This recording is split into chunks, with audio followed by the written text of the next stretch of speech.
Hi friends, നമ്മൾ മലയാളികൾക്ക് ആനകളോടുള്ള ഇഷ്ടം പ്രത്യേകിച്ച് പറയേണ്ടതില്ലല്ലോ. അതുകൊണ്ട് തന്നെ ഈ എപ്പിസോഡ് ആനകളെക്കുറിച്ചാവും എന്ന് കരുതുന്നു. ഈ അടുത്ത കാലത്ത് അരിക്കൊമ്പൻ്റെ തേർവാഴ്ച നാം കണ്ടതാണല്ലോ. എന്നാൽ അതിൻ്റെ ആവാസ വ്യവസ്ഥിതിയിൽ നിന്നും അതിനെ നീക്കിയത് ശരിയാണ് എന്ന് തോന്നുന്നില്ല. ആനയെ മെരുക്കാനും അതിനെ പോറ്റാനും മാതങ്കലീല പോലെയുള്ള പുസ്തകങ്ങളും തത്വങ്ങളും ലഭ്യമാണ്. അതിൽ നിന്നും മനസ്സിലാക്കിയ ഒരു ചെറിയ അധ്യായമാണ് ഇവിടെ ചെയ്യുന്നത്. അഷ്ടഗജ ലക്ഷണം. ലക്ഷണശാസ്ത്ര പ്രകാരം ഒരു നാട്ടാന എങ്ങനെയായിരിക്കണം എന്നതിൻ്റെ 8 കാരണങ്ങളാണ് ഇവിടെ പ്രതിപാദിക്കുന്നത്. അഷ്ടഗജ ലക്ഷണങ്ങൾ. ആദ്യത്തേത് തുമ്പി. തുമ്പി നിലത്തിഴയുന്ന രീതിയിലായിരിക്കണം. 2 ചുറ്റ് എന്ന് ശാസ്ത്രം. തുമ്പി പലതരം, മുഖ്യമായും വണ്ണം കുറഞ്ഞതും കൂടിയതുമായ അയഞ്ഞ തുമ്പി. തുമ്പിയുടെ നാക്ക് നല്ല നീളം വേണം. വെള്ളമെടുത്ത് നാക്കുകൊണ്ടടച്ചാൽ ചോരാൻ പാടില്ല. തുമ്പിയുടെ അഗ്രത്തിൻ്റെ പേര് പുഷ്കരം എന്നാണ്, താമര എന്നർത്ഥം. അതുപോലെ വികസിച്ച് വൃത്തിയോടെ ഇരിക്കണം. കൊമ്പും തുമ്പിയും ചേരുന്ന ഭാഗത്ത് 3 മടക്ക് വ്യക്തമായി കാണേണ്ടത് നിർബന്ധമാണ്. തുമ്പി ധാരാളമുള്ള ആനകൾക്കും ഉടമസ്ഥനും എല്ലാ വിഷയങ്ങളും സമൃദ്ധി മാത്രമേ ഉണ്ടാവുകയുള്ളൂ. കൊമ്പ്. കൊമ്പിൻ്റെ ലക്ഷണം കണ്ടാൽ ആന ഏതുതരമെന്ന് തരംതിരിക്കാൻ സാധിക്കും. എടുത്തു വകച്ച കൊമ്പ് ആനകളിൽ നായകന്മാർ. താഴ്ന്നു വകച്ച കൊമ്പ് കേമന്മാർ. കൂട്ടുകൊമ്പ് അതൊന്നും തരക്കേടില്ല. കീഴ്ക്കൊമ്പ് 1-ാം തരത്തിൽ പെടുത്തില്ല.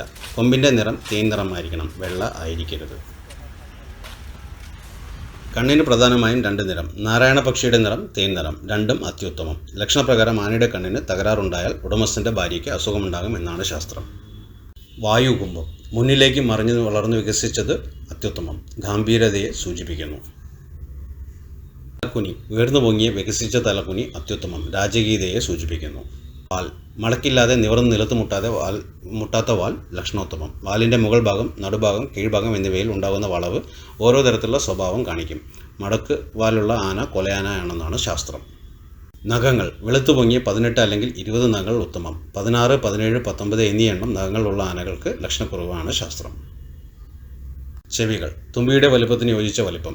കീറലുകൾ പാടില്ല. അഗ്രം ചുമന്നിരിക്കണം. ചെവി അടിക്കുമ്പോൾ ഉള്ള ശബ്ദം ഉച്ചത്തിലായിരിക്കണം. അപ്രകാരമാണെങ്കിൽ ആനയും ഉടമസ്ഥനും കീർത്തിയാണ് ഫലം. ഇത്രയുമാണ് മാതങ്കലീല പ്രകാരം ആനയുടെ അഷ്ടഗജ ലക്ഷണങ്ങൾ എന്ന് പറയാം. അതുപോരാതെ മറ്റു ലക്ഷണങ്ങളെക്കുറിച്ചും നമുക്ക് നോക്കാം. ചുമന്നിരിക്കേണ്ട ഭാഗങ്ങൾ.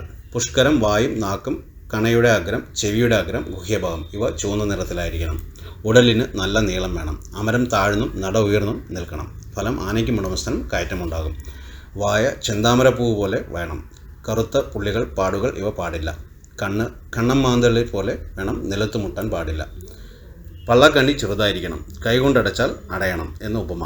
രോമക്കാലിൽ നിന്നും ഒന്നിലധികം രോമങ്ങളുള്ളത് ഉത്തമം, ബലവീര്യത്തെ സൂചിപ്പിക്കുന്നു. തൂങ്ങിയ വയർ അധമലക്ഷണം. അവയ്ക്ക് പള്ളക്കണ്ണി കൂടുതലായിരിക്കും.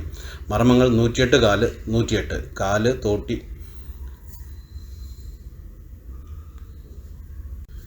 ഇരിക്കസ്ഥാനം വികസിച്ചതായിരിക്കണം. കാലുകൾ തമ്മിൽ മുട്ടുകയോ മുടന്തലോ പാടില്ല. ഇത്രയുമാണ് പൊതുവെ കേരളത്തിൽ വളർത്തപ്പെടുന്ന നാട്ടാനകളുടെ ലക്ഷണങ്ങൾ ലക്ഷണശാസ്ത്രപ്രകാരം പറയുന്നത്.